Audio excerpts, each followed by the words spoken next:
All right, you might be fighting for a full roof replacement on a claim that already has previous repairs on it. And sometimes the carriers might say that that proves that the roof is repairable. It totally doesn't. It obviously proves that the roof at some point was repairable if it was a proper repair. Maybe it wasn't a proper repair, and then it doesn't prove anything. What matters is that that's not necessarily the area where there's damage, is it? If there's damage to this shingle right here, and that shingle over there was replaced in the past, that one doesn't matter right now. You're replacing this shingle with like kind of quality. If it's been approved to be replaced, they're replacing this one with like kind of quality. Is there like kind of quality available? Is there a compatible material that you can replace this shingle with that will be compatible with the rest of the roof around it? And if there isn't one of those, then the replacement cost value of this shingle includes replacement of everything.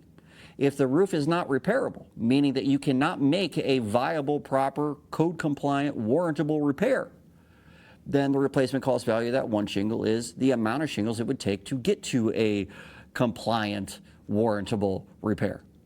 The policy pays for the amount that is reasonably necessary to repair or replace the damaged component of the property or the damaged property. So what is reasonable? What's necessary? It's reasonable to replace anything that gets damaged that is unavoidable in that moment. Repairability does matter, even if the carriers start to say that they don't. Because unless you can actually make repairs and replace with what's reasonably necessary, then you're not even meeting any policy conditions that are there anyway.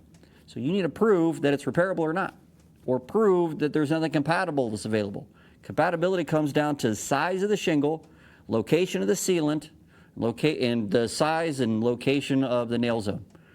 If they're different, any of those three things, then you have a compatibility concern. You need something that matches those three things, or it's not compatible.